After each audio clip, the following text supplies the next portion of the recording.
If you like audiobooks or audio shows, check out a free trial of Audible. Just click the link in the description. You are listening to Mindshock True Crime.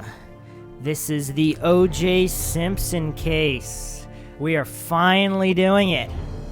The most famous criminal case in history.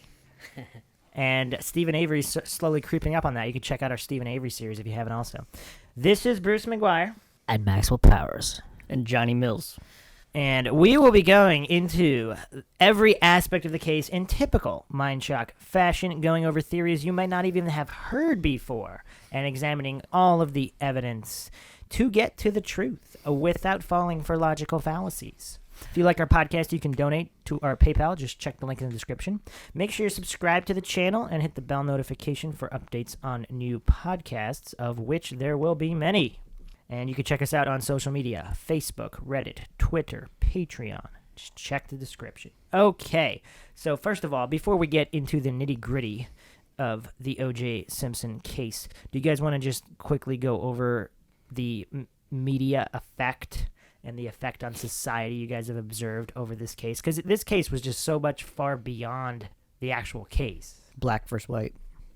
Yeah, I remember. That's what I remember. It was the most televised court case. So Yeah.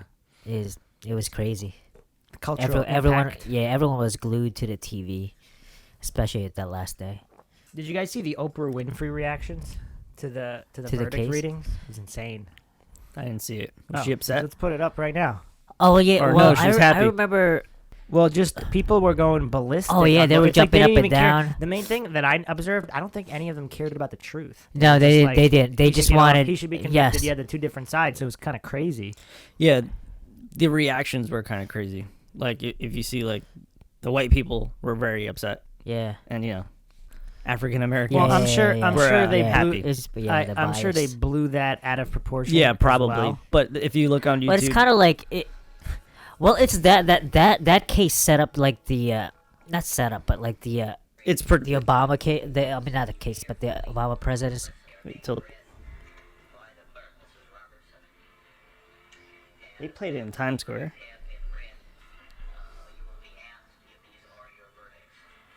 Damn, they had this broadcast everywhere. Oh This yeah, is everyone was crazy. glued. I remember that. Now we'd be on our phones. Yeah, everybody be on their phone now. This was crazy, dude. I was so like, I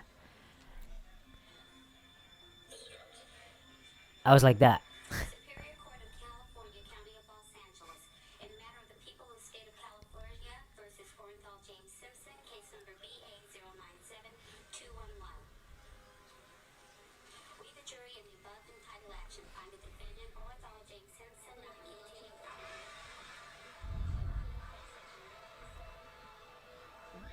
Yeah, this is the video I was talking about. It's kind of That's crazy. like how people, an people are NFL yeah, like, people are championship. celebrating like something really like a crazy. Super Bowl. Like people got killed Really? in the O.J. Simpson case. Why is he on trial? I'm talking about the people that were killed. Oh, that oh, O.J. was I thought you accused. said people got killed like Oh, celebrating. I don't know. Maybe they did, but Ah. no. Oh, But, look. Yeah, that's exactly the video I was talking about. Yeah, Oh, my but God.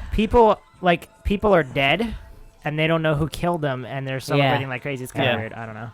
Well, it's not weird if you're O.J.'s family, but if you're just random. How did it people- turn into like a race thing though? Is that? Well, I like, think what a lot of that Well- was media exaggeration as well, because Yeah, Yeah. I'm sure there were some white people that just celebrated as. Yeah, yeah, of course. well, anybody against. Well, I mean. But you can't put that on TV though, because it's like it looks weird, like a white person. Well, look at all the Trump media biases. And Yeah. It was kind of funny when they had like an interview with a Trump supporter, and they didn't know that it was a black guy. And then as soon as he comes up on the screen, the interviewer was like, 'cause Really? Yeah, because they were trying to build the propaganda that Oh, that's that Donald interesting. Trump is racist or whatever. So anything that goes against that, they don't want to show, like you just said. That's interesting. So the same thing in the I like O.J. that. Simpson trial, like it seemed like I'm sure there were, Oh, like yeah. I'm sure it was Yeah. exaggerated for effect. That's crazy. Yeah, I mean, he was a Yeah, football player, an actor. He's What pretty do you think big. of his reaction? Like, because he didn't, like, he's just kind of, I mean, he looks relieved, but he doesn't, like, I don't know, it's weird. It's a weird reaction. To me, he felt. To me, when I look at that video, I remember thinking that he looked relieved for not being found guilty, As opposed to... oh yeah, of course. This is how it is. Like, Didn't he I'm go so like glad this? we're- Like yes. Didn't he do that? I'm not sure. I don't remember. I have to look at it immediately again. after? yeah, I think. I do remember something like that. Oh, like, oh no, I remember him patting his lawyer on the back or something, or like thanks, or well, like, or maybe as the soon as other they way. said not guilty, I think he did some kind of weird, like Oh, let's look at it. an exciting kind of Yeah, gesture yeah, or yeah. whatever. Here's the raw video. So this is just on him. Okay. I think a more Yeah. appropriate. He looks relieved. Well, it also looks like he might be consciously trying to restrain himself, so... From, like, celebrating, because people got killed. Yeah, so. yeah, yeah. Yeah. Well, I thought he think did, I think yeah.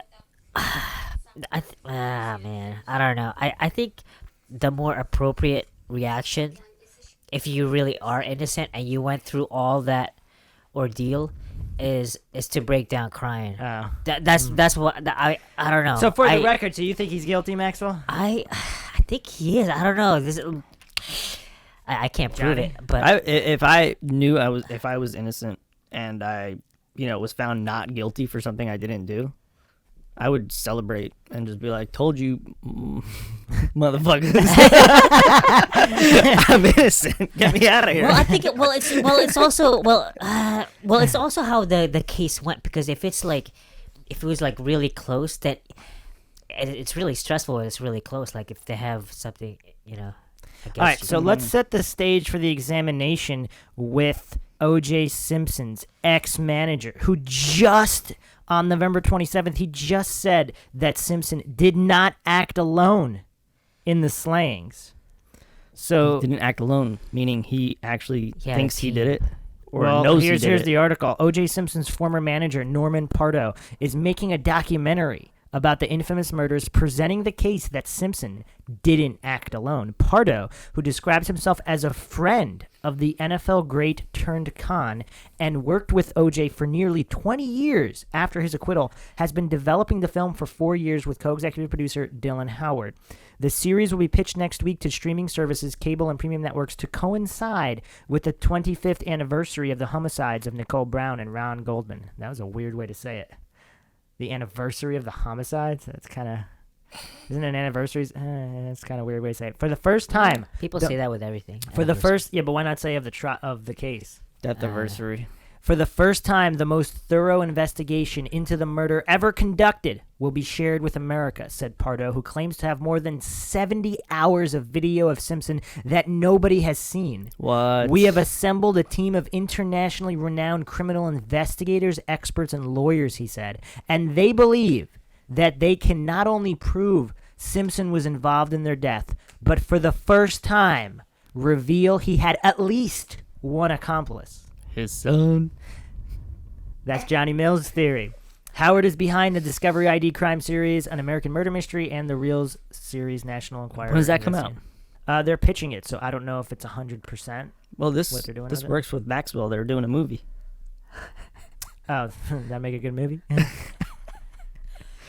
So Documentary. there's quite a few different O.J. Simpson theories. Johnny Mills is a proponent of the theory that his son actually committed the murders. And well, you go into It's what just you an think idea. happened. Yeah. What do you think? I mean, happened? that's what one of the documentaries were saying, and it the way they presented it kind of made sense. I guess we'll get into that. Can you want to do a at some point. quick overview? Can you talk about it? I mean, from what I remember, like his son worked at a restaurant. yeah. He was a chef or a cook or whatever. He had access to knives, like a chef's knife, blah blah blah. There's like these letters or these notes that he had in his notebook where they were kind of sketchy and thrown in the garbage, blah blah blah. So somebody found it, was able to read through it. But yeah, their idea was that he actually killed them both. When was the notebooks found? I don't remember. I don't know. Yeah, we'll have a dedicated episode for each theory, but I'll do a quick rundown on the main theories. So, OJ's son actually did it. So, in this theory, So this is on theundefeated.com as a breakdown of all these conspiracy theories. Good write-ups. In William Deere's book, O.J. Simpson is innocent and I can prove it, he makes it known that there was some evidence that in fact pointed to Simpson's son Jason. This is one of the more popular theories. According to Bustle, however, I read that Jason is said to have an alibi and was not deemed a suspect in the case. Then I kept searching. TheUnredacted.com goes deep into the Jason theory, suggesting that Deere is said to have had some diary entries that were allegedly written by Jason. In that article, the diary includes this passage. It's the year of the knife for me. I cut away my problems with a knife. Anybody touches my friends, I will kill them. I'm also tired of being Dr. Jekyll and Mr. Hyde. It's like Jason Voorhees writing in his little notebook. That's crazy. My questions, what about all the DNA? Why would Jason be at the scene? So then I searched OJ conspiracy theories, which led me to this. By the way, Johnny, do you want to unveil one of your blood theories on this case? So I can't remember exactly, but was there... I need to remember if there was EDTA in the blood that was found in his car. Because then if he had access to like a blood vial with EDTA in it, he could have planted it in his own car so his son wouldn't have to take the fall on the murder. So he's planting his own blood in the car, even though he didn't. That's the Johnny Mills But like, theory. I don't remember everything about OJ, so once we get into this, we can come up with better ideas or theories on what could be possible. So this is probably not the best theory. It's more of just like a joke theory. Okay, so the New York Times reported July 26, 1995, that blood on a sock retrieved from O.J. Simpson's bedroom and on the gate behind Nicole Brown Simpson's home did not contain a preservative, but only some vague and inconclusive hints of one. A scientist from the FBI testified at Mr. Simpson's trial. Defense lawyers called the FBI special agent Roger Martz to buttress their claims that corrupt officers removed the Simpsons' blood from test tubes containing an anticoagulating substance used in laboratories, EDTA, and sprinkled it on the sock and the gate. DNA tests have all but proved that the blood on the sock was Mrs. Simpson's and that the blood smeared on the gate matched Mr. Simpson's. But Mr. March said there was no proof that the chemical on the two exhibits was EDTA, and even if it were, that it was not of the concentration found in preserved blood. Everyone is saying that I found EDTA, but I am not saying that, said Mr. Martz, chief of the FBI's chemistry toxicology unit, with a hint of frustration. I was asked to determine whether those bloodstains came from the preserved blood. Those bloodstains did not come from preserved blood. So I guess it was reported that there was EDTA, but this guy's saying that there were not, or that the amounts were too small to be consistent. But did they mention the car? Because I remember there was blood in the car also. Is there a difference with the blood in the car? And by the way, this is like the first case where they actually use DNA, right? The biggest case. Yeah. The other point they made is that his own blood would have EDTA because it's only logical to assume that if a person is eating EDTA, some of it will be in their blood. The question is how much. I don't think anyone knows today. Because Mr. Martz also stated that tests of his own blood showed the possible presence of EDTA, a preservative used in breakfast cereal, mayonnaise, and other foods, in the same trace amounts as on the gate and in the sock. What? Why is that in a Interesting. food? Well, that's why you got to eat organic, Johnny. You got OJ just walking around eating EDTA. Wow. So it's in cereal and stuff, so our blood's being preserved in our body. Sweet. I like it. Well, I guess that's why the amount it's so is minimal. key. Well, there's also a theory that he was framed by the LAPD. They all had EDTA in it. The question is how much. The inside of O.J. Simpson's white Ford Bronco was splattered with blood from Mr. Simpson, his former wife, and her friend, a forensic scientist, blah, blah, blah, blah. Goes on. I guess if so was the FBI complicit in this by saying, oh, there was EDTA, but it was in small amounts, because they had this guy come on and say that there were trace amounts, so they were trying to spin it, right? I guess that's what that's coming out to. Yeah, when he was being chased by the police in L.A., he had a gun. He wanted to shoot himself, and he also wrote a suicide letter. All right, let's go into the theory that OJ was suffering from CTE. So he was suffering from chronic traumatic encephalopathy, CTE, and there's been a lot of NFL deaths that have been recently correlated to CTE. Boston University's CTE Center FAQ page says the brain degeneration is associated with common symptoms of CTE, including memory loss, confusion, impaired judgment, impulse control problems, aggression, depression, suicidality, Parkinsonism, and eventually progressive dementia. These symptoms often begin years or even decades after the last brain trauma or end of athletic involvement. Some of the symptoms match a lot of Simpson's erratic and two-faced behavior. I think this could actually be a very interesting twist in the case and how people look at some but not all of Simpson's behavior. This, however, can only be proven after he's dead. Circling back to the Bustle article, I came across another theory that sent me further down a hole. OJ hired a serial killer. I've seen this theory quite a bit. It's kind of interesting. There was a whole documentary on it, at least one. I had never heard of the serial killer Glenn Rogers, but some think that OJ hired him to murder Nicole Simpson. An article on RaiderOnline.com suggests that Rogers has come forward and admitted to committing the murders, although he also admitted to murdering as many as 70 people and then recanted it as a joke. So just this guy's character is definitely in question on whether or not he would be honest about it. This theory is supported by Rogers' own brother, Clay, who says, "I'm absolutely certain that my brother Glenn killed Nicole Simpson and Ron Goldman in the documentary My Brother, the Serial Killer." Have you seen that one, Johnny? Maxwell, have you seen that one? No, I have not, but I want to see it. Yeah, so it's... How long is the documentary? It's out there. Standard documentary. It's That's not a crazy. Netflix series. It's one. Yeah, that's it's one crazy. series. So this is the Radar Online article. Serial killer renews claims he killed Simpson's wife, Nicole. Read the bombshell prison letter. So here's his letter.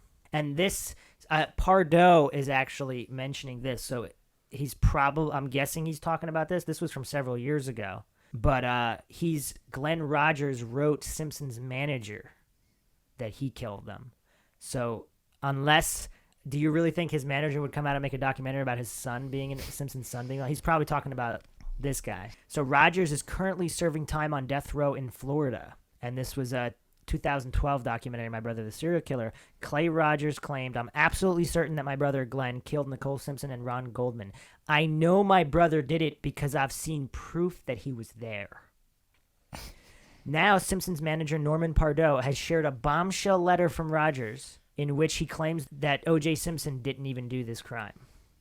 There's more to the story than just the letter, Pardo tells Radar exclusively. "We've been in communication for almost a year now. Rogers has no options. He's out of appeals and everything. He just doesn't want to die with O.J. getting credit for what he says he did." That's interesting. Roger writes, "You won't have to take me at my word. A full taped statement in your case was made in 1995. According to Pardo, creator of the recent documentary O.J. Simpson in his own words, is his ex-manager just making all these documentaries and shows for money?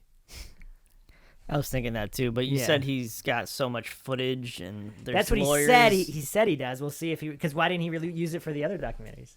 Unless he was saving up or had a long-term plan to just make money off of it. According to Pardo, the LA prosecutor and district attorney have a file in which Rogers confessed, but they gave him a plea deal to get him out of the state because they were afraid he would mess up their OJ thing. They arrested him after they arrested OJ. They couldn't go back and say OJ didn't do it now. Rogers, a handyman, met Nicole when he was working on a repair crew at her house in 1994. His brother Clay claimed he called him a few days before the killing, bragging about his new well-off client and promising to take her down. Clay also maintains that Rogers took a gold angel pin from the home after Nicole's death and mailed it to his mother in Ohio. And now Pardo says he and Rogers are working together to pressure the authorities in LA to reopen Rogers' case file in the hopes of publicizing his alleged confession and revisiting the Goldman family's $33.5 million civil judgment against Simpson. This letter gives me an open door to shut down their judgment against OJ, Pardo insists. We have attorneys working on shutting down the judgment the Goldmans have until this is resolved. We're trying to get the court to open up Rogers' files. Pardo claims that there is evidence beyond Rogers' alleged confession, namely information he claims is proof placing Rogers at the murder scene. I've gone as far to get his footprint on a piece of paper, Pardo tells Radar. What people don't realize is that the size 12 Bruno Mali that was supposedly used by the murderer, what? I just remember something funny with the shoe. Is it Mali or Mali? I don't know. The didn't realize that the size 12 Bruno Mali that was supposedly used by the murderer was used on 19 different shoes, including work boots, like Rogers, a painter, would have worn. I got the facts on that because I got the letter from Bruno Mali. That, combined with the letter and the alleged tape confession and the fingerprints all over Nicole's house that they couldn't match with anybody, could exonerate Simpson once and for all, Pardo claims, insisting you can't get more blatant than what's going on. Say that again with the shoe. They're similar shoes? He's saying that it was used, that print is used on 19 different types of shoes. The exact print. So those Bruno Maglia whatever shoes are probably like $3,000 shoes. I don't know, but they're also used on work boots. Yeah, see, that doesn't make sense. Work boots were like $50. Those were like $3,000. Down now. The funny thing is that they said that he had those Bruno Maglia whatever, and then OJ said, no, I don't own those. And then somebody pulled up a picture of him on a football field, wearing those same shoes. Oh, yeah, I remember that. That was like a really funny moment. And I mean, he owns them. what did he say about that? I don't know if I they just brought borrowed it my to him. friends. It was just in a documentary, like they were just okay. bringing. Oh, they didn't bring it up to him. I don't know if that was part of the case. That's funny. I think that was just after the fact people found that. Yeah. As for Rogers' motivation to come forward after all these years, Pardo says it's a bit of twisted pride and guilt. He wants me to get OJ to forgive him, Pardo says. It ain't going to happen. Look what he's done to OJ's life. Nothing Rogers says is going to matter. OJ told me it doesn't matter what this guy says. I'm the killer in the eyes of the public, and that's the way it's going to be. In the eyes of the public is added in brackets, so he kind of, the quote was, I'm the killer, and that's the way it's going to be.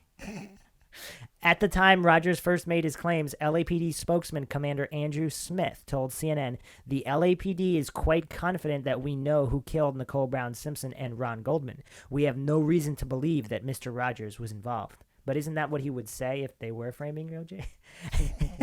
Smith did not respond to Radar's request for comment. Okay, so what do we think of this theory? Nobody's buying this one? Yeah, that one's a little weird. I don't know. My questions, not to be glib, but how does one hire a serial killer? Think about that for a second.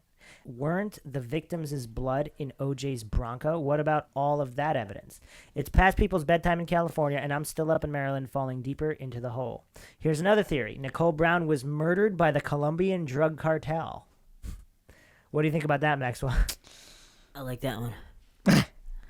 This one has plenty of skeptics. One person tweeted that someone told the world about how her and Nicole Brown Simpson had drug orgies, and so much so that the judge had to stop. I just want to go back to those shoes I was talking about before. I said they're $3,000. Yeah. They're like $160. Oh. Sorry. Johnny exaggerating. It sounded like an expensive brand.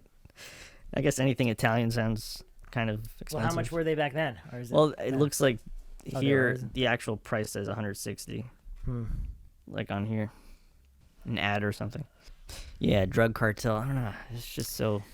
This 1995 New York Times article documenting the trial states that defense attorney Johnny Cochran suggested this.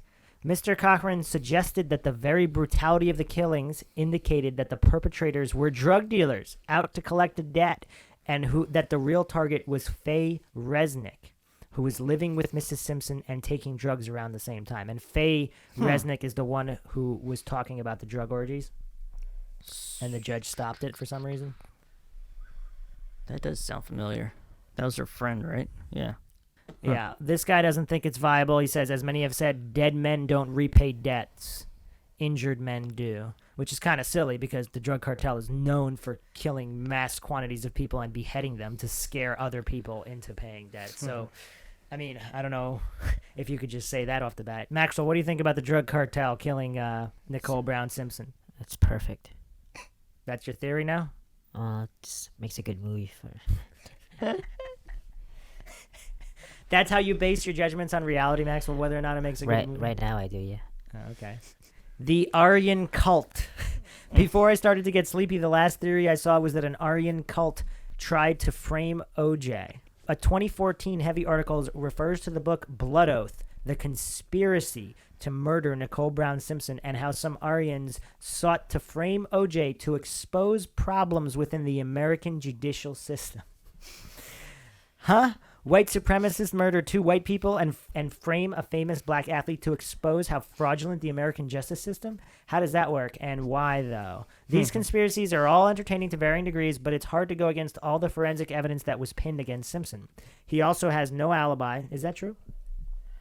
This was a staple case for how not to handle forensic evidence. So that's just a quick rundown of those theories. There's plenty of other ones, but we're going to examine all of them. But for quick rundown on nine of the main theories, this is from ranker.com. Did OJ kill Nicole? It's one of the most famous unsolved crimes, so well known that America held its breath while awaiting the trial verdict. And again, in 2016, when a special miniseries based on the crime aired on TV. But like any good unsolved mystery, there are as many crazy OJ conspiracy theories as there are cold hard facts. There's no dispute Nicole Brown Simpson, ex-wife of OJ, and her friend Ron Goldman were killed.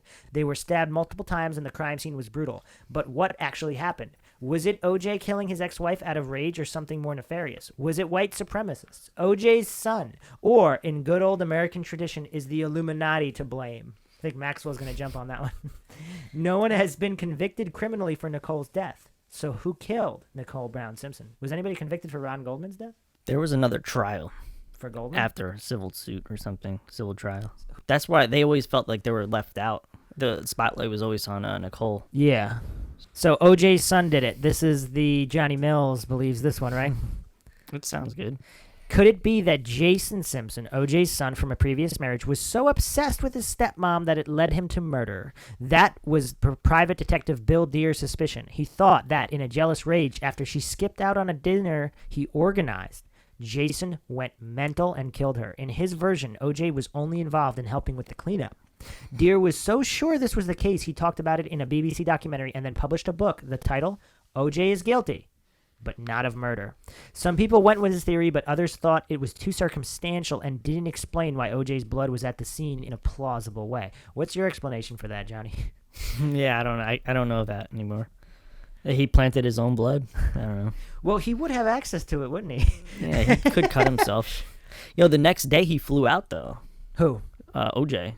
I believe he flew out to like Chicago or something immediately, like the next day. Yeah, we'll go over the timeline.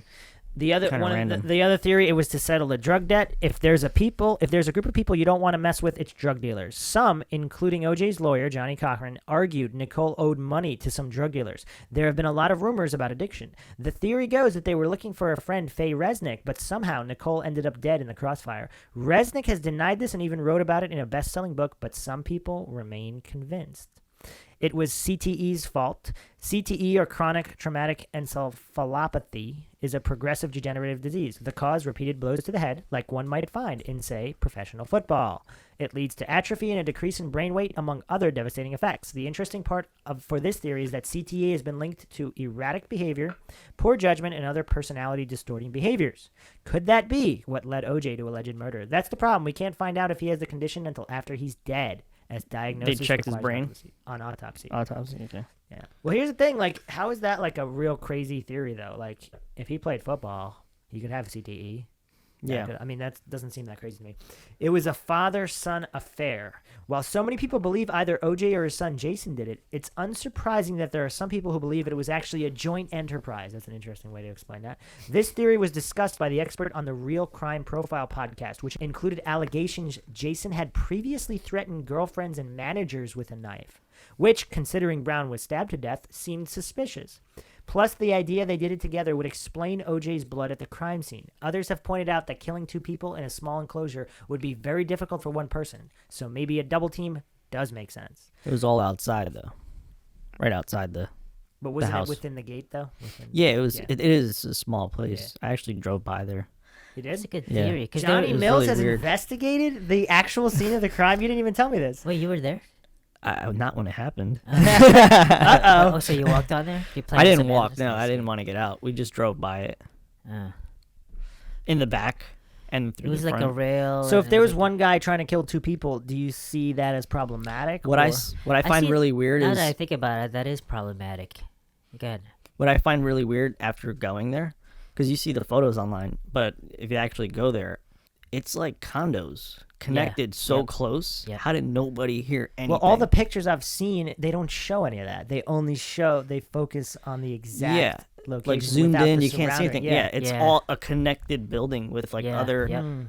connecting places. That is like, pretty strange. hey, that is crazy. There must have been screaming and yeah, yelling. And, dude, and 2 like, people died. Yeah, Like, because like Especially if one person, it's not like they Yeah, got shot with a yeah. silencer well, real also, quick. Also, with 2 people, there's gotta be Yeah. more noise and Yeah. it's crazy.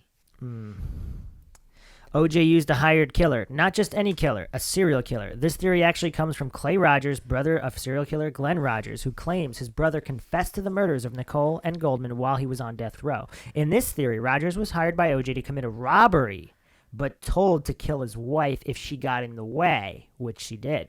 But you need to remember Rogers claimed to kill more than 70 people and then recanted, so he's not exactly a trustworthy source, but there are signs he was in LA at the time. There was a mystery helper. This theory comes straight from OJ himself. In his famous and arguably distasteful book, If I Did It, he mentions a second assailant. Killing 2 people in a small area and inflicting so many wounds is not an easy job for one person, and many think OJ having an accomplice makes sense. Some have even pointed to Al Cowlings, a former teammate and friend of OJ's, as the unknown assailant. Why?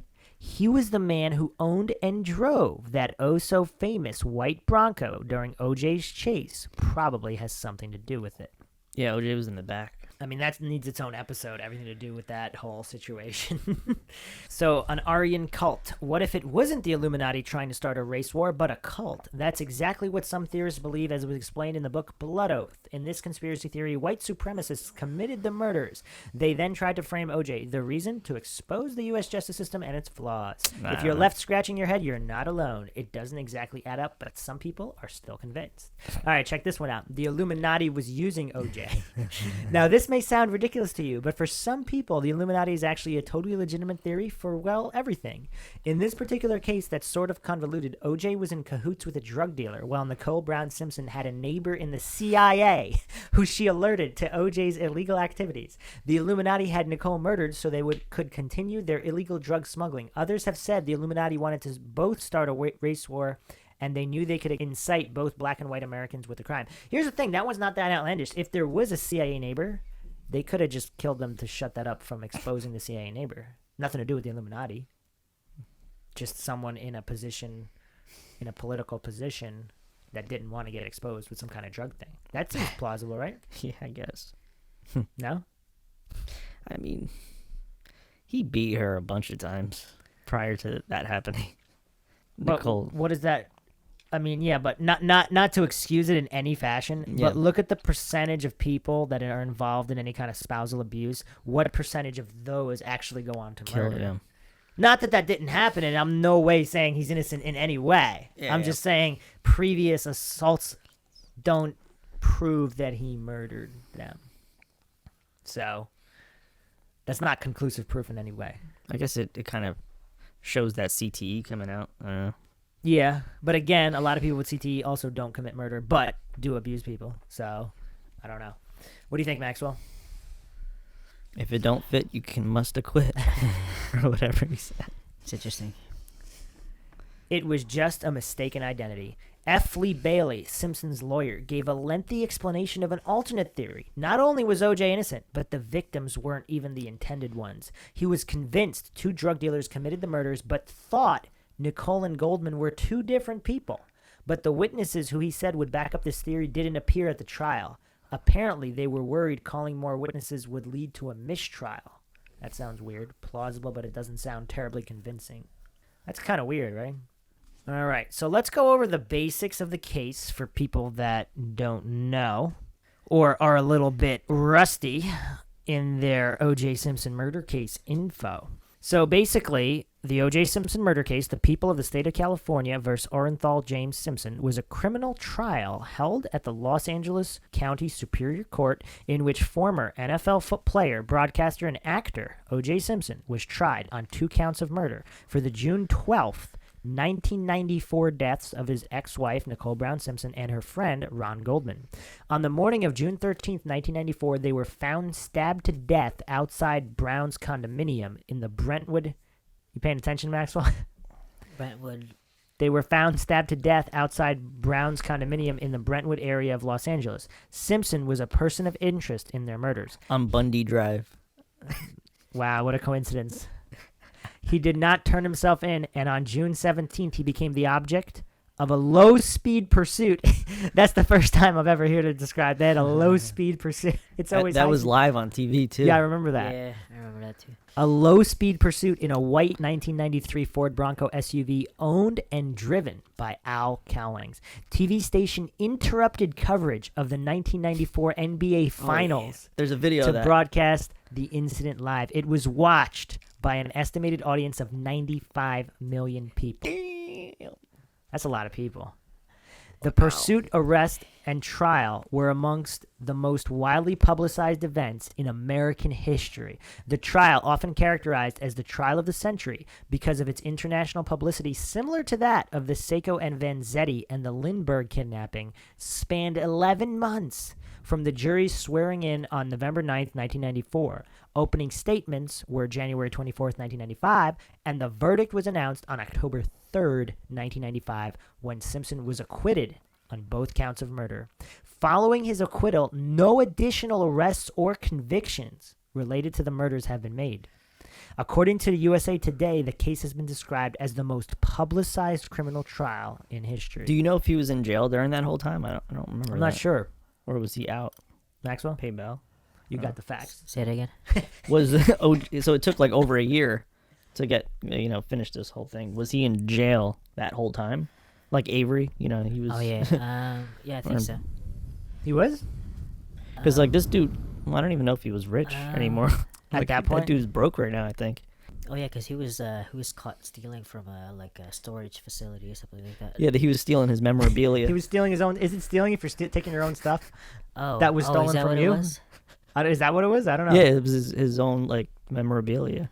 Oh, If somebody Not steals his own. It was at Yeah. a place like in Vegas or something. yeah. Was it his property or what? No, it's not his. Oh, I mean, why? Wait, why do you? because he's That's OJ. weird. I don't know. So it looks like bail was denied So he in was the in jail O.J. the whole time. Simpson case. So every day they had to bring a suit for him to wear. Is that what happened? I guess, yeah. Right? Because he wore a suit in there. He was never in a jumpsuit. Oh yeah, you're right. I guess, yeah. To look professional, I guess. Man, that's I think he was selling signatures in jail. That's how he was like making money. Or selling something. So I looked it up recently. Huh. That's interesting. Making money in jail. Yeah, and Robert Kardashian was one of his attorneys. That's Kim Kardashian's dad. Everything's connected to everything. It's an Illuminati conspiracy, man. And now Kim Kardashian doesn't have a dad. She has 2 moms. What? Kris Jenner and Caitlyn Jenner. Okay then. This is we're venturing into Maxwell territory now. What are your Maxwell thoughts on Army. that? What are your thoughts on that? Makes a good movie. Wow. Yeah, if you factor in, his Olympian history and all that. Yeah. That's crazy. Caitlyn. So Simpson was represented by a very high-profile defense team, also referred to as the Dream Team, which was initially led by Robert Shapiro. Any relation to Ben Shapiro? And subsequently... Wait, who is that? Ben Shapiro. Ben Shapiro? Oh, yeah, okay, gotcha. Yeah. And subsequently directed by Johnny Cochran. The team also included F. Lee Bailey, Alan Dershowitz, Robert Kardashian, Sean Holey, Carly Douglas, and Gerald Ullman. Barry Scheck and Peter Newfield were 2 additional attorneys who specialized in DNA evidence. And if you haven't seen our DNA for Dummies episode on the Stephen Avery series, check that out. We go into exactly how DNA matching is done. Deputy DAs Marcia Clark and Christopher Darden believed they had a strong case against Simpson, but Cochran was able to convince the jurors that there was reason to doubt the DNA evidence provided by the state, which was a relatively new form of evidence in trials at the time. The reasonable doubt theory included evidence that the blood sample had allegedly been mishandled by lab scientists and technicians, and there were reasonable circumstances that surrounded other court exhibits. Weird, eerie parallels to the Stephen Avery case, right? Yeah. Cochran and the defense team also alleged other misconduct by the LAPD related to systematic racism and the actions of Detective Mark Furman. Simpson's celebrity status, racial issues, and the lengthy televised trial riveted national attention. By the end of the trial, national surveys showed dramatic differences in the assessment of Simpson's guilt or innocence between black and white Americans. Immediate reaction to the verdict was notable for its division along racial lines. A poll of LA County residents showed that most African Americans felt that justice had been served by the not guilty verdict, while the majority of whites and Latinos expressed an opinion that it had not. After the trial, the Brown and Goldman families filed a civil lawsuit against Simpson. On February 4th, 1997, the jury unanimously found Simpson responsible for both deaths. Did you know that, Maxwell? What? That the civil lawsuit found Simpson responsible for both of their deaths? Their civil lawsuit. Nah, You I had didn't no know idea. that? The So family he's were not guilty, like, for the real case. Then the second case, he was guilty. the families were awarded compensatory and punitive damages totaling $33.5 million. What do you mean by that? The real case, he was guilty. Well, the big case The that's on criminal TV. case Yeah. from the state. Right. And and then the family sued him or whatever, put him in a trial. civil Yeah. lawsuit, yeah. And he was found responsible for their deaths in the civil lawsuit. So what happens there? What He was pays what was money. the penalty? Pays money, just a fee, a penalty, So monetary. do you know how much it was? I just said 30 $33.5 million. So if you're rich, you could go kill people and just pay it off. which is over 50 million adjusted for inflation. That's over 50 million now. Wow. Damn. But they have received only a small portion of that, I guess, because he doesn't have money or whatever. But Yeah. It's like they tried to do the whole planting DNA with the OJ case, but it didn't work out in their favor. And Yeah. then they're like, oh, we'll try it a few years later on Avery and see how that works. that's messed up. It's messed up, Johnny. Oh man. All right, so some background on the Brown-Simpson marriage. They were married on February 2nd, 1985, 5 years after O.J. retired from the NFL. The couple had 2 children, Sidney Brooks Simpson and Justin Ryan Simpson. Their marriage lasted 7 years, during which time O.J. was investigated multiple times by police for domestic violence and pleaded no contest to spousal abuse in 1989. Brown filed for divorce on February 25th, 1992, citing irreconcilable differences as the reason. But the abuse continued. Brown called 911 on October 25th, 1993, crying and saying that Simpson is going to beat the expletive out of me. That's messed up. The murders. So, at 12:10 a.m. on June 13th, 1994, Nicole Brown and Ron Goldman were found murdered outside of Nicole's Bundy Drive condominium in the Brentwood area of Los Angeles. She had been stabbed multiple times in the head and neck and had defensive wounds on her hands. So this was not done quickly, right? Was This her a throat cut? Supposedly that was... on the neck. Her larynx could be seen through the gaping wound in Eesh. her neck, and her vertebrae C3 was incised. Her head remained barely attached to the body. That's gruesome. That does seem like a drug cartel. Drug cartels are pretty gruesome when they murder, but You don't think they would... Like, they wouldn't care. They'll just go there and just shoot it up, though. drug cartels. Well, beheading is part of their thing. Not to mention, I mean, I don't. Also, was it a? If it was a drug cartel, I'm not saying it was, but if it was, what if it wasn't necessarily a sanctioned, ordered hit? It was mostly just some random cartel guy who just normally just went crazy with a knife. Like in all the movies Maxwell's watches, there's usually always like one crazy like cartel guy who just likes doing crazy stuff for no reason. Was that a case of this? I don't know. But that's really gruesome. Both victims had been dead for about 2 hours prior to being discovered by police. Robert Risk, one of the first 2 officers on the scene, found a single bloody glove among other evidence. Here's the thing, though, like you said, how come nobody heard the struggle? How come nobody saw it? Like, there were defensive wounds on it. It's not like it happened in 1 second, like, cut, boom. Yeah, Like, and it it's two seems like- people yeah. I that can died. Yeah, Like, I can Ah, see. it's I can weird. see like a what'd you say? Accomplice or not an assistant? Not assistant, but Accomplice? yeah, I guess it kind yeah. accomplice. Okay. An assistant. Like yeah, let's Murder assistant. The murder You're assistant. gonna put out an ad for a murdering assistant, Maxwell? wait, but I can see two people more likely now.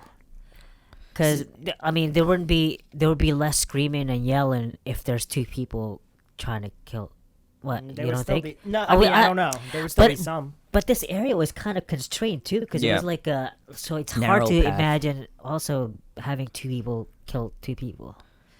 I know it's rough. too much room unless it started inside. I don't know, and then it kind That of actually would worked make its more way sense. out. Yeah, and then I mean, if they're losing that much blood, they could have collapsed and died. Yeah, Just- but I don't think it started inside because there was no blood, right? Yeah, inside? maybe yeah, not. we have to go over the exact details, but detectives went to Simpson's Brentwood estate to inform him that Nicole had been murdered. Detective Mark Furman climbed over an external wall and unlocked the gate to allow the other three detectives to enter as well. The detectives argued that they entered without a search warrant because of exigent circumstances, specifically in this case, out of fear that Simpson might have been injured also. Simpson was not present when the detectives arrived early that morning. He had taken a flight to Chicago late the previous night.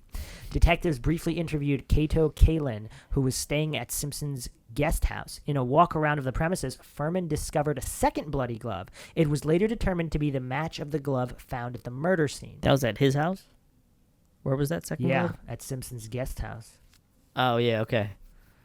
Through DNA testing, the blood on this one was determined to have come from both victims. This, together with other evidence collected at both scenes, was determined to be probable cause to issue an arrest warrant for Simpson. You know what's weird, though? What's weird is that he murdered her, left one glove there, and then took the other glove back home. Wouldn't he just dump them in the trash somewhere and got rid of it? Like, why would he leave one at the murder scene, then one at his place? It had his blood on it too. It just said that it had blood of both the victims. Slipped out. Yeah, that doesn't make sense. Why one would be there? You put it in his pocket. Like, It why would did- you put it in did- your pocket? It didn't fit his hand Oh, we got anymore 'cause echoes his- of his Avery hand- here. Echoes his- of Avery. His hand blew up, so it didn't fit anymore, so he just left it. He forgot to take his meds. Yeah. Arthritis medication. Simpson, while waiting in his bedroom, invited longtime friend and police officer Ron Shipp for a private discussion. Simpson jokingly told him, "To be honest, Shipp, I've had some dreams about killing her." What? That's what OJ told Shipp, allegedly, anyway. Okay, so the arrest. Lawyers convinced the LAPD to allow Simpson to turn himself in at 11 a.m. on June 17, 1994, although the double murder charge meant that no bail would be set and a first-degree murder conviction could result in a death penalty. More than 1,000 reporters waited for Simpson at the police station. How does that accommodate 1,000 reporters? That's kind of crazy. But he did not arrive. At 2 p.m., the LAPD issued an all-points bulletin. At 5 p.m., Robert Kardashian, a friend of Simpson's and one of his defense lawyer, read a letter by Simpson to the media. In the letter, Simpson sent greetings to 24 friends and wrote, "First, everyone understand I had nothing to do with Nicole's murder. Don't feel sorry for me. I've had a great life." Is that kind of a weird note to write? What do you think? Don't feel sorry for me. Like, if he didn't do it, I don't know. It's kind of, that whole thing is just kind of strange. It might have been like a good, well, I guess, I don't know, maybe it's a good setup for him to write it and then actually go for a slow chase and then make it seem like, do you know what I mean? I don't know. Some interpreted this as a suicide note. Simpson's mother, Eunice, collapsed after hearing it, and reporters joined the search for Simpson. Simpson's lawyer, Robert Shapiro, was present at Kardashian's press conference and said that Simpson's psychiatrist agreed with the suicide note interpretation. Through television, Shapiro appealed to Simpson to surrender. News helicopters searched the LA highway system for Simpson's white Ford Bronco. At around 6:20 p.m., a motorist in Orange County notified police after seeing Simpson riding in the Bronco, driven by his longtime friend Al A.C. Cowlings. We got the juice and AC driving around. The police tracked calls placed from Simpson on his cell phone. At 6:45 p.m., police officer Ruth Dixon saw the Bronco head north on Interstate 405. When she caught up to it, Cowlings yelled out that Simpson was in the backseat of the vehicle and had a gun to his own head. The officer backed off but followed the vehicle at 35 miles an hour with up to 20 police cars following her in the chase. This is like stuff right out of a movie, right, Maxwell? Yeah. More than 9 news helicopters eventually joined the pursuit. The high degree of media participation caused camera signals to appear on incorrect television channels. I never heard about that. The chase was so long that one helicopter ran out of fuel, forcing its station to ask another for a camera feed. What was the thing you said before that? Camera signals appeared on incorrect television channels. They like messed up signals and channels because it was all crazy. Radio station KNX AM also provided live coverage of the low-speed pursuit. USC sports announcer Peter Arbogast and station producer Cash Limbach contacted former USC football coach John McKay to go on the air and encourage Simpson to end the pursuit. McKay agreed and asked Simpson to pull over and turn himself in instead of committing suicide. "My God, we love you, Juice. Just pull over and I'll come out and stand by you all the rest of my life," he promised. LAPD detective Tom Lange, who had previously interviewed Simpson about the murders on June 13th, realized that he had Simpson's cell phone number and called him repeatedly. A colleague hooked a tape recorder up to Lange's phone and captured a conversation between Lange and Simpson in which Lange repeatedly pleaded with Simpson to throw the gun out the window for the sake of his mother and children. Simpson apologized for not turning himself in earlier that day and responded that he was the only one who deserved to get hurt and was just gonna go with Nicole. That's weird. What do you think about that, Maxwell? It's okay. Cowling's voice is overheard in the recording after the Bronco had arrived at Simpson's home surrounded by police, pleading with Simpson to surrender and end the chase peacefully. During the pursuit and without having a chance to hear the taped phone conversation, Simpson's friend Al Michaels interpreted his actions as an admission of guilt. ABC, NBC, CBS, and CNN, as well as local news outlets, interrupted regularly scheduled programming to cover the incident with an estimated 95 million viewers nationwide. Only 90 million had watched that year's Super Bowl. So it was like the most televised event, more televised than the Super Bowl. That's pretty crazy. Yeah, it's crazy. While NBC continued coverage of Game 5 of the NBA Finals between the New York Knicks and the Houston Rockets at Madison Square Garden, the game appeared in a small box in the corner while Tom Brokaw covered the chase. Wait, what channel was this Simpsons case on? Every channel? Oh, it was like, oh, okay. Really? I don't know. Was it Fox? I I feel like it was on thinking, one I channel. was thinking maybe, like, I don't remember I mean, seeing... every channel I don't remember reported seeing on it, though. advertising. I don't remember seeing advertising between... I don't know. I just... Wait, advertising with what? Before, like, I don't know, just advertising for anything. I'm just saying it would have been funny if they... Before we get to the verdict... Oh, They stick like an ad in there or something? Oh, man. That'd be crazy. Oh, like more like a that's TV like, show that's like or something. a $10 million That's messed ad. up. Yeah. Wow, yeah. Yeah, more than the Super Bowl. The chase was covered live by ABC anchors Peter Jennings and Barbara Walters on behalf of the network's 5 news magazines, which achieved some of their highest ever ratings that week. Benefiting from the event occurring in the evening, Domino's Pizza stated that its pizza delivery sales during the chase were as large as on Super Bowl Sunday. So wait a second. People are watching the chase at home. They're like, oh, we need pizza. We got to keep watching this. Let's go order some pizza. Oh my. That's insane. The cultural impact of the OJ case is undeniable. It boosts pizza sales. God. I forgot how crazy this was. Yeah, it was completely insane. Oh man, that's historic. Yeah, historic case. Conversely, like, it's weird because if we didn't have social media and cell phones, I wonder what the Stephen Avery case, because nobody knew about, like, it wasn't Yeah, that that's true. popular at the time. Also, Stephen Avery's not really a celebrity. It was just Yeah, his yeah, previous 85 yeah, conviction. yeah. It was like a semi. That's true. Stephen Yeah. Avery would be nothing. It's just that O.J. Simpson was so famous that he was televised. You know. Yeah, I like when I was younger, I didn't know who OJ was. Yeah. I didn't know he was a football player. Yeah. I was But too he young. was like. Were you a big he fan was- of football, though? No, Yeah. hell no. So He was people pa- that were. But he was in well, it was movies also like past Naked his Gun prime, and stuff. Yeah, he was in movies too. What? It was also past his prime where he was like really. Yeah. Yeah. A couple years after. He was yeah. like 70s. But I he think, was still doing in the public eye though, because he was doing Yeah. a lot of media stuff and commentating and announcing and doing things too. So thousands of spectators and onlookers packed overpasses along the procession's journey, waiting for the white Bronco.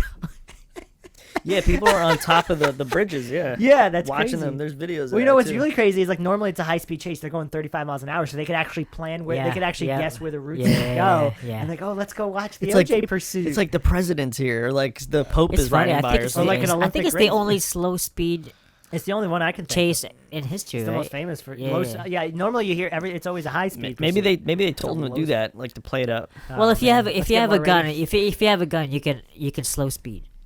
Wait, he had a gun, right? Yeah. Yeah. You can slow speed race or chase, whatever. In a festival-like atmosphere, many had signs urging Simpson to flee. Get I away! remember OJ. that. Wow, that's funny that They you brought that had up. they and the millions watching the chase on television felt part of a common emotional experience, one author wrote, as they wondered if OJ would commit suicide, escape, be arrested, or engage in some kind of a violent confrontation. Whatever might ensue, the shared adventure gave millions of viewers a vested interest, a sense of participation, a feeling of being on the inside of a national drama in the making. Sports Illustrated later commented, the chase and subsequent hoopla was the Sugarland Express meets the Fugitive.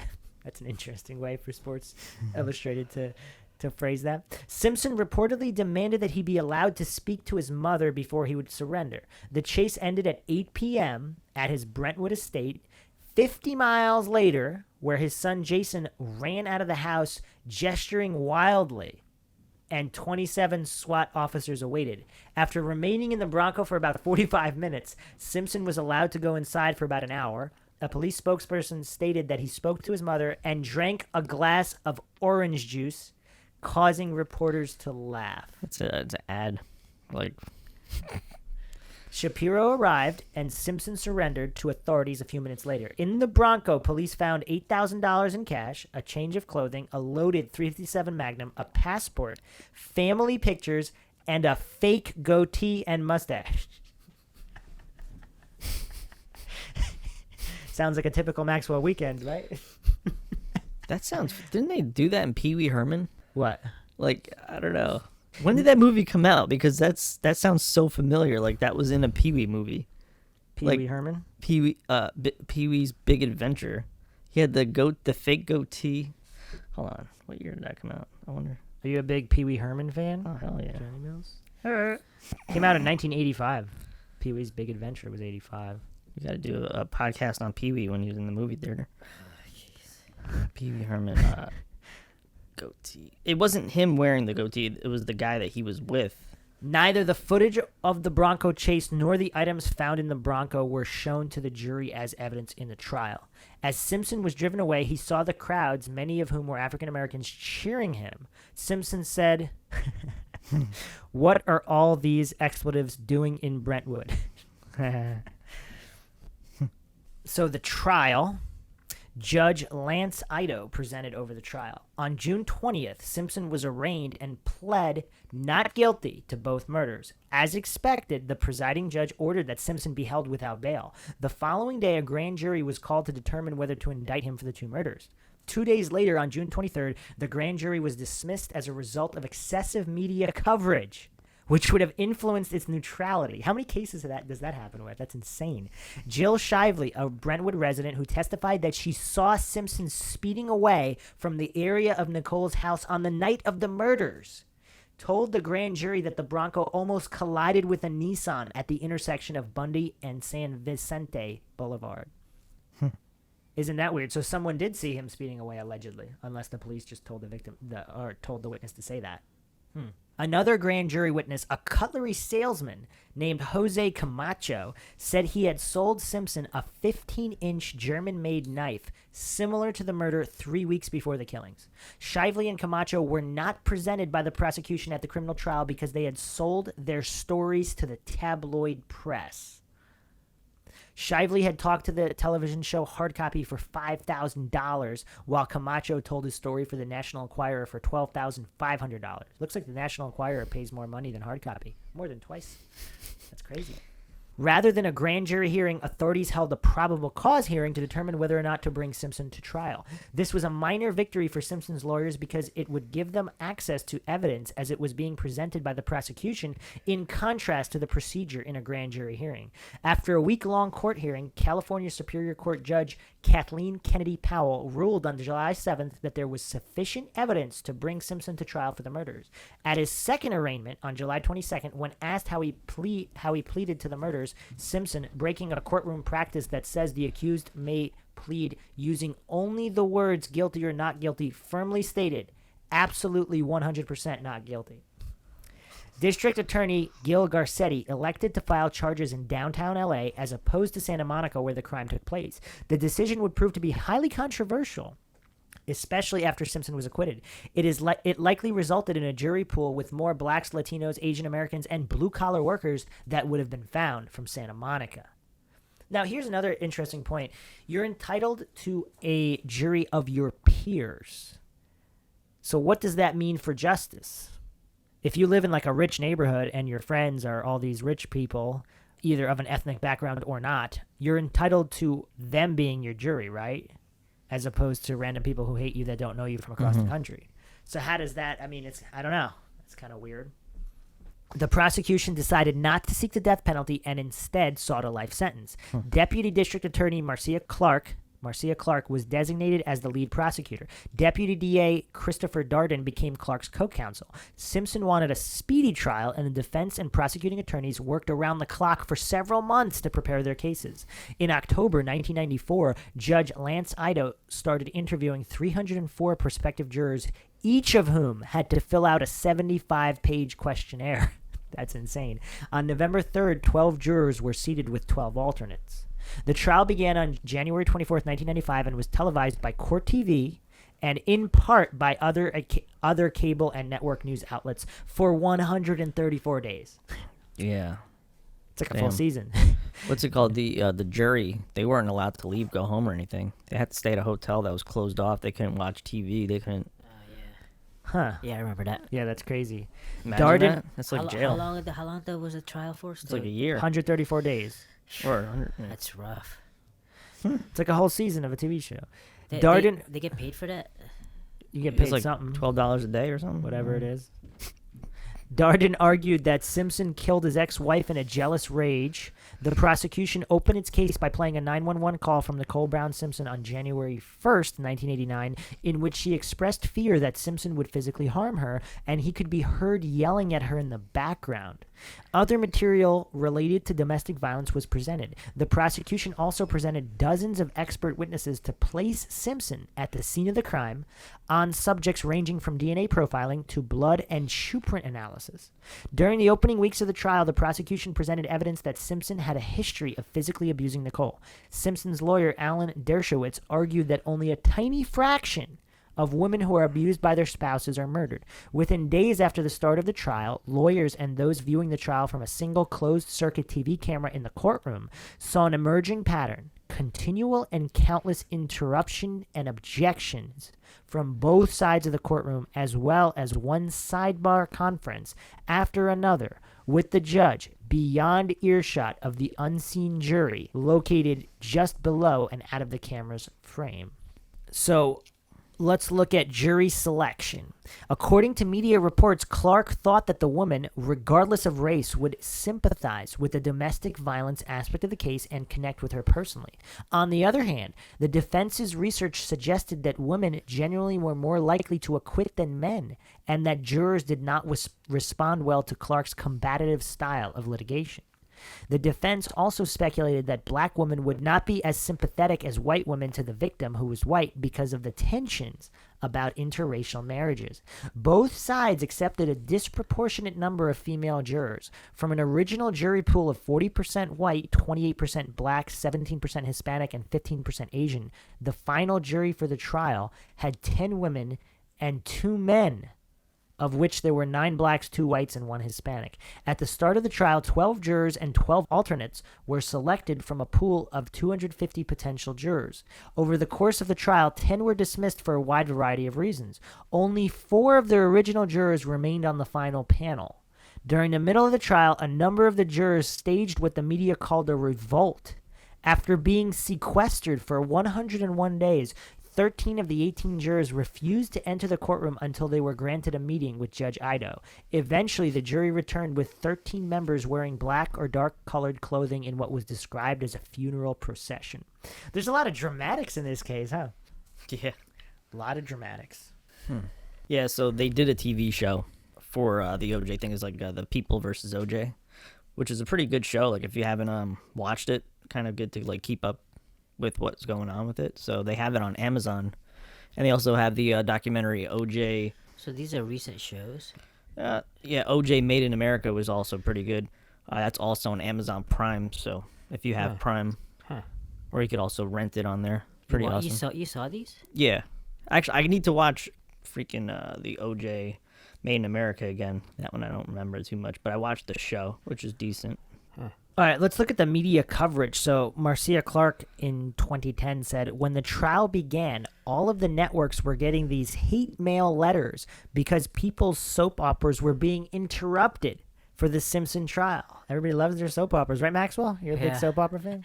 But then what happened was the people who liked soap operas got addicted to the Simpson trial, and they got really upset when the Simpson trial was over. Wow. And people would come up to me on the street and say, God, I loved your show. Wow. That's insane. Are people really just that addicted to TV? This whole case is bringing about because it wasn't a fake movie. It was like actually real. Yeah. And Maxwell prefers the movies, though. I think we're kind of used to that nowadays, though, because we have YouTube videos. We could actually watch people doing real things. You know what I mean? There's podcasts where you can actually talk to them, like write comments and whatnot. So it's a little different. Like the Mindshock podcast. Like back then, you didn't really have that. Yeah, that's true. Like reality TV, I don't even know if that was big yet. Like no, not MTV, really. and I think that's why people Survivor liked it. was what, 1997? That kind of kicked off reality TV. Maxwell's a big Survivor fan, right? I've always wanted to see it, but I never got to see it. Yeah, there's like Big Brother, the Road Rules. Oh wow, Survivor actually wasn't until 2000. That's weird. I thought it was earlier. That's so weird. So OJ was the first reality TV show? The first reality TV show, technically, were unscripted situations in the late 40s. Queen for a Day, 1945 to 1964, is sort of like reality-based television.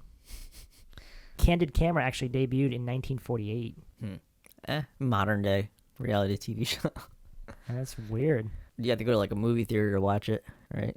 1940s. An American Family, filmed in 1971 and aired in 1973 in 12 parts on PBS, showed a family going through a divorce. And The Family, 1974, was made in the UK. See, I think the difference is with the OJ thing is like a real-time kind of thing. Yeah. Like currently Like live. happening, yeah. It was broadcast live. Cops actually came out Ooh. in spring 1989. Ooh, Cops. I love that show. Bad boys, bad boys. What you gonna do? Sylvania Waters was an Australian TV show depicting a family, 1992. Expedition Robinson aired in 97. They don't have OJ on that list? They do, actually. The 94-95 O.J. Simpson murder case. 90 minutes of live network television of O.J. being chased by police. This article isn't about OJ, though. This is just reality TV shows? What I just said a second ago, yeah. But they did list that, yeah. That's funny. That is funny. So the murders in trial, the biggest story I've ever seen, said a producer of NBC's Today, received extensive media coverage from the very beginning. At least one instant book was proposed 2 hours after the bodies were found and scheduled to be published only a few weeks later. What? The Los Angeles Times covered the case on its front page for more than 300 days after the murders. The big three television networks' nightly news broadcast gave more airtime to the case than the Bosnian War and the Oklahoma City bombing combined. That's messed up. Think about how many people died in the Bosnian War and the Oklahoma City bombing. That's crazy. The media outlets served an enthusiastic audience. One company put the loss of national productivity from employees following the case instead of working at $40 billion. Wait, say what happened? Okay. People- One company put the loss of national productivity from employees following the case instead of working at $40 billion. Damn, they didn't even have smartphones. I know. What did they do? Think about, what would be crazy? To get a metric on the loss of productivity since smartphones came out. Oh my God. Well, How many billions or trillions of dollars well, have been lost? I get that because you have to shut off everything and stick it in front of the television. With a cell phone, you could kind of sneak in. Yeah. Like you could drive a Yeah, but think- forklift and look at the. You could, but sort of. But think about how I mean, much, you put yeah, but yourself think in danger, about, but- and also how much more would you get done if you didn't have the smartphone? Like you could work. Oh, yeah, of course, even, definitely. I mean, you're right. I'm It's- just there's a saying for slow this beat- particular. But how many yes. more things can we do because we have smartphones? Yeah, Yes, but how many yes, of those it's are more directly slow. related to certain people's jobs, though?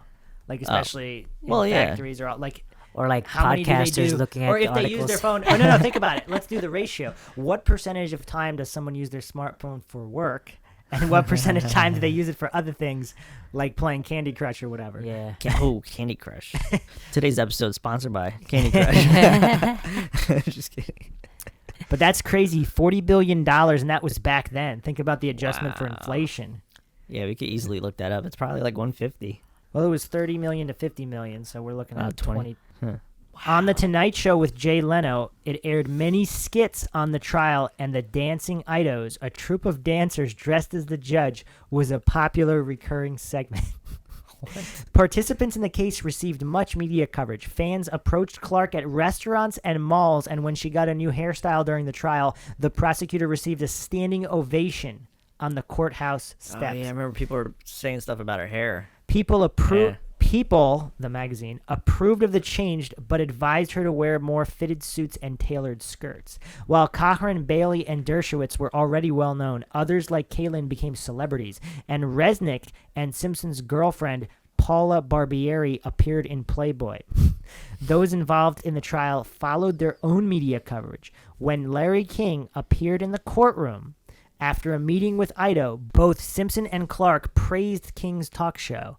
Interest in the case was worldwide. Russian President Boris Yeltsin's first question to President Clinton when they met in 1995 was, "Do you think OJ did it?" Wow. These are international political relations. Should have asked if Monica Lewinsky was lying. Oh, man. Wait, what year was Lewinsky? I don't know. It's Was probably that the same 95? year. I thought it was after. 96 maybe. No. Yeah. Are we doing a podcast on Lewinsky? Yeah, let's do it. That's Maxwell's favorite topic. Maxwell knows the ins and outs of that. I did not have sexual relations with that woman.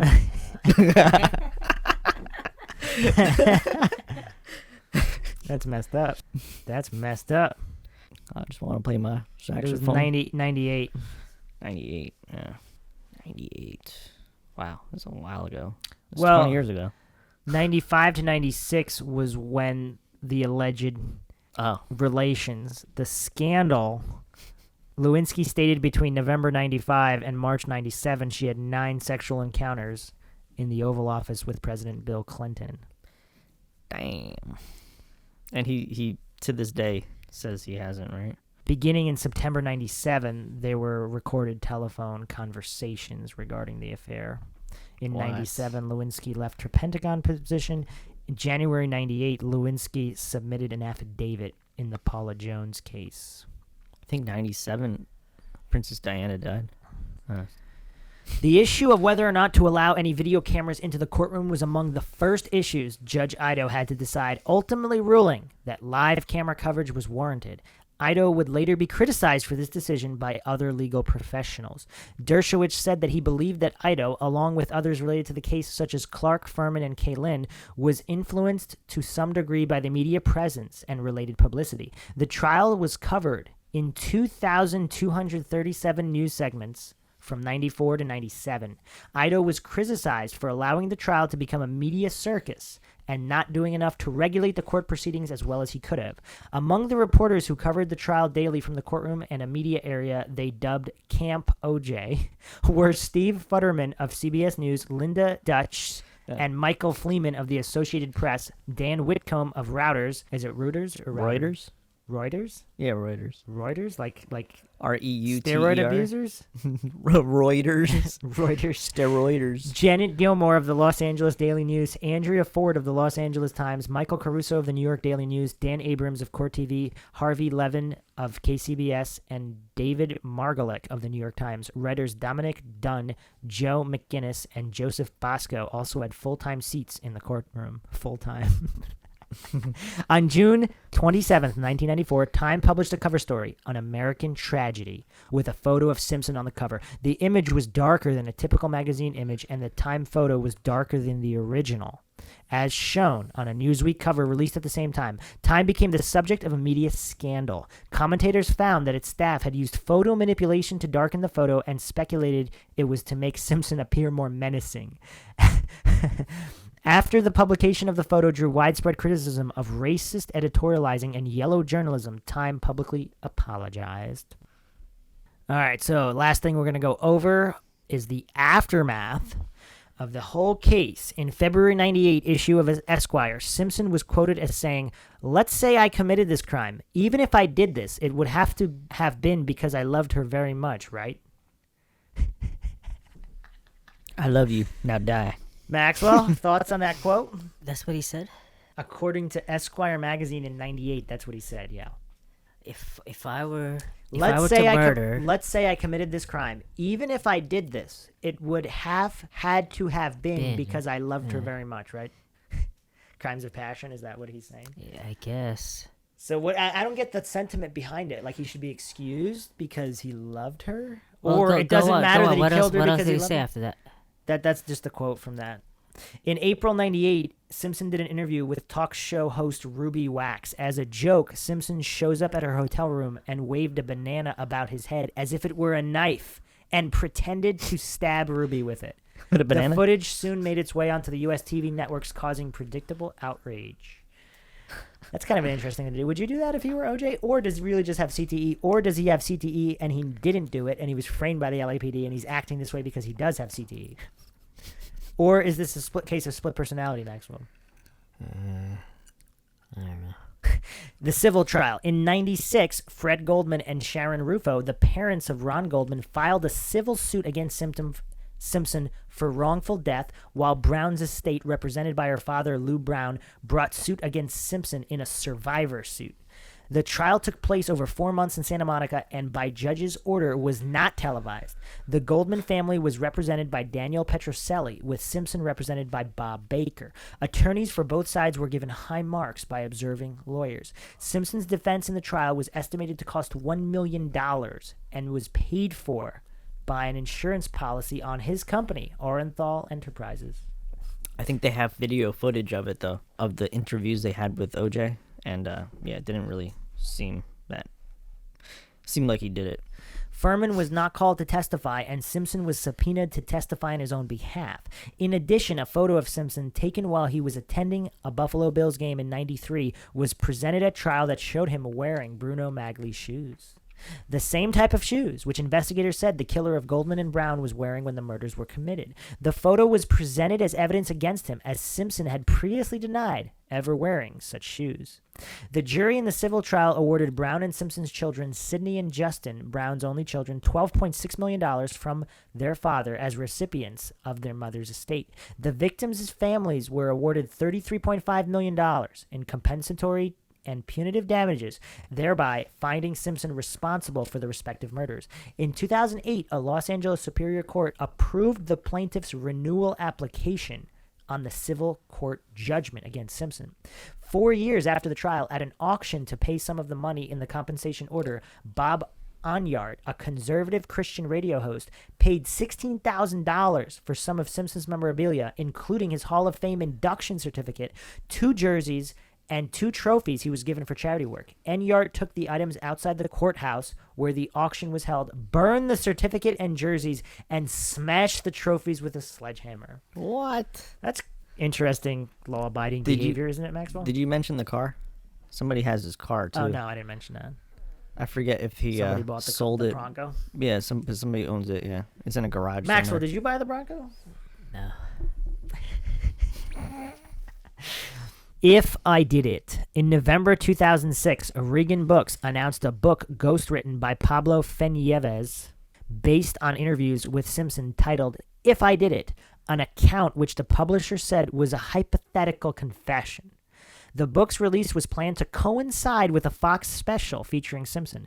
This is a historic case, and I consider this his confession, publisher Judith Regan told the Associated Press. He didn't write it? Ghostwritten. All books are ghostwritten by celebrities usually. So he's that person? Who? Pablo Fenieves? Well, no. They took interviews with, so they used his words. So they To write the book. interviewed OJ? Yeah. Okay. So they used OJ's words Gotcha. for the book. I thought he wrote it. I think he has to. I'm not sure if he has approval, because I think when it's ghostwritten, OJ says he wrote it, but other people, like he might have wrote notes or whatever, and someone else actually wrote the book. That's what ghostwritten means. Mm-hmm. So I think in most cases they have final approval to say, yes, this represents my thoughts. Okay. So because Because also the Goldman family was part of the authors for that book. yeah, it's kind of weird. Yeah. This is a historic case, and I consider this as confession, publisher Judith Regan told the Associated Press. On November 20th, News Corporation, parent company of Regan Books and Fox, canceled both the book and the TV interview due to a high level of public criticism. CEO Rupert Murdoch, speaking at a press conference, stated, I and senior management agree with the American public that this was an ill-considered project. Later, the Goldman family was awarded rights to the book to partially satisfy the civil judgment against Simpson. The title of the book was changed to If I Did It, Confessions of the Killer. On the front cover of the book, the title was stylized with the word if to appear much smaller than those of I Did It and placed inside the I. So unless looked at very closely, the title of the book reads I Did It, Confessions of the Serial Killer. On March 11th, 2018, Fox broadcast Simpson's previously unaired interview with Regan, which was part of the book deal, in a special entitled O.J. Simpson, The Last Confession. We'll be going over that in our next Oh, podcast. wow. I didn't. Wow. Look at. I didn't know it was like that. Let me see. That's tiny. I think there's see. multiple covers, yeah. Their if is right I there. think there's another cover. Oh my god. Well, yeah, here. Yeah, It's so that's small. the one I saw. Wait, why would he sign off on that? Well, I guess at that point he didn't have rights to it, right? Anymore? The Goldmans If took he over? signed it, yeah, if it was signed over as part of the civil lawsuit that he lost, then he wouldn't have. I don't know, because I think that would make sense if he had rights to it previously, because then it was ghostwritten and it was by him. But and So he was trying to make originally money it off was, of it. the book was If I Did It. Yeah. Now it is still If I Did It. It's just if is so small, so it looks like it says I did it. Yeah, he wouldn't Yeah, want to. that's so I would weird. get. Well, I don't even understand why he would want that out there in the first place. Like, do people that were exonerated, like, is Stephen Avery going to go 1985 Penny Berenson? If I did it, I would have had to drive really, really, Yeah. really fast. I mean, he's, he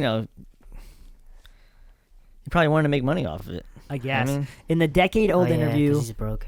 which was supposed to air with the release of the book by Regan Books, Simpson gave a very detailed hypothesis on how the murders would have been committed if he had been involved, initially using words like I would and I'd think, but later moved to using first-person phrasing with sentences like, I remember I grabbed the knife. I don't remember except I'm standing there. I don't recall, and I must have. Due to this change in phrasing, the comments were interpreted by many as being a form of confession, which stirred strong reactions in print media and the internet.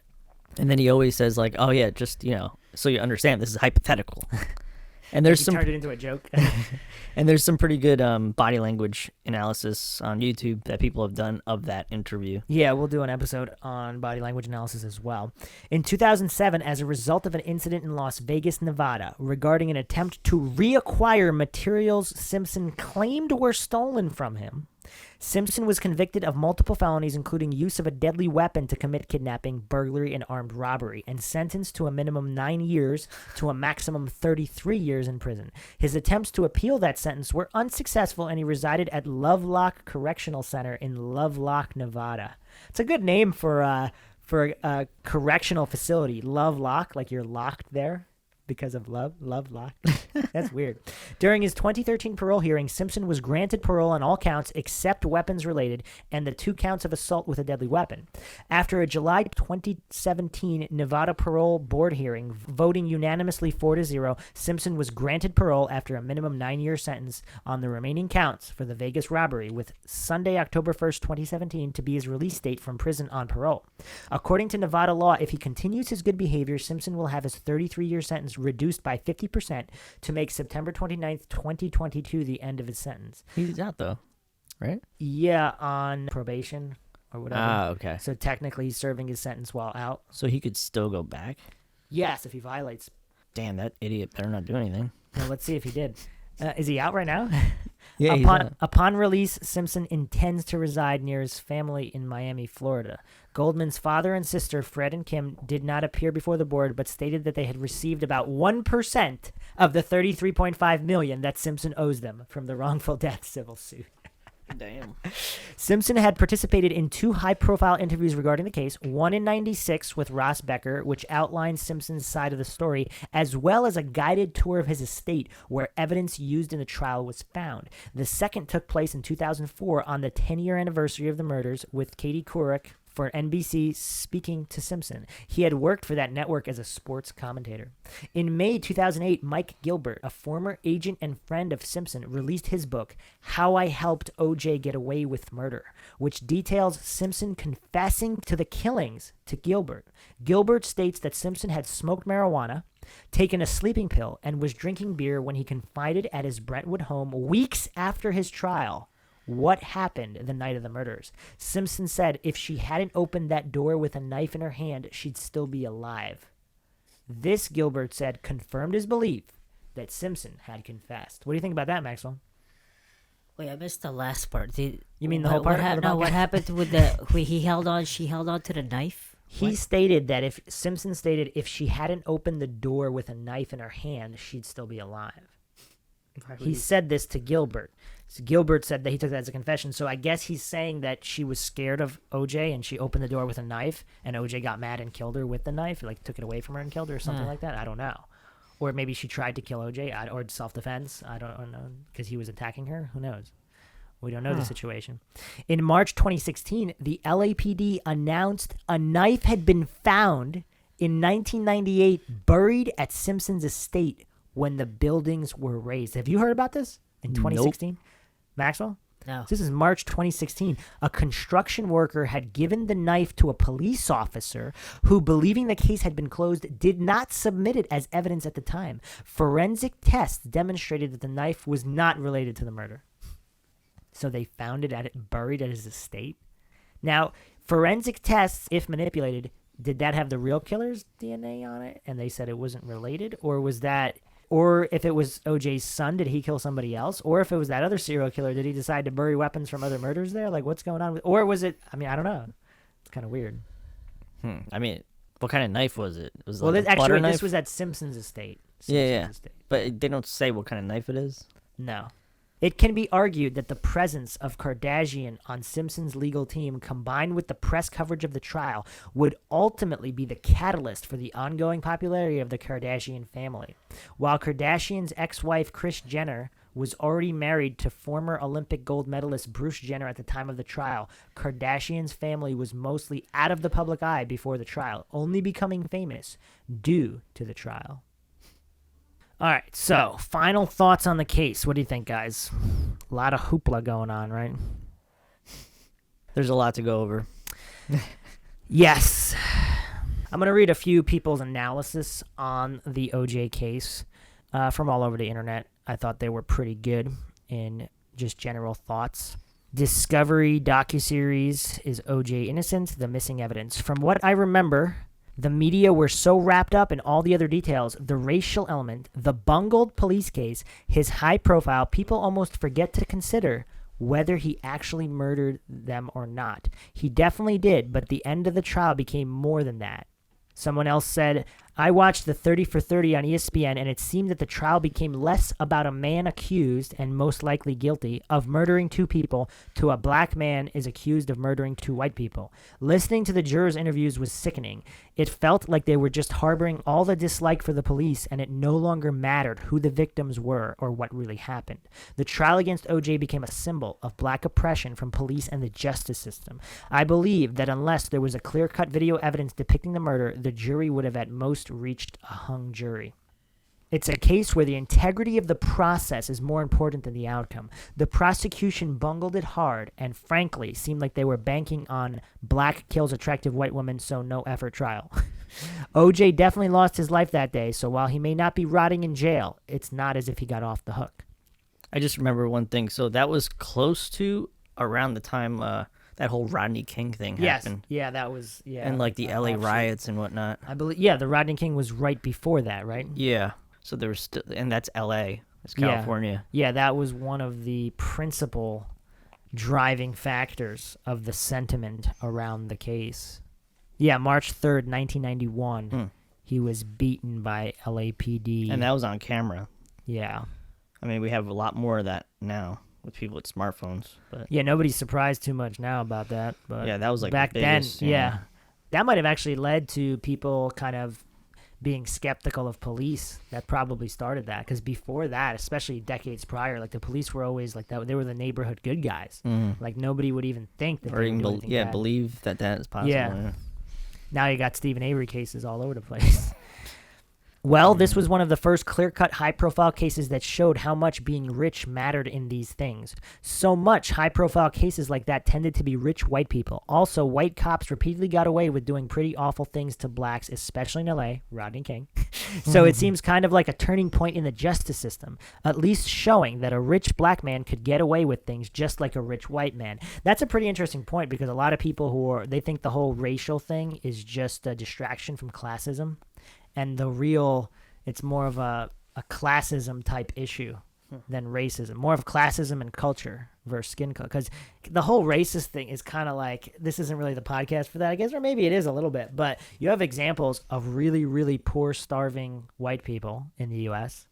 You have examples of really, really rich, well-off black people, of anybody of any race, in high positions, both in politics. So if there really was institutionalized racism, that wouldn't be the case.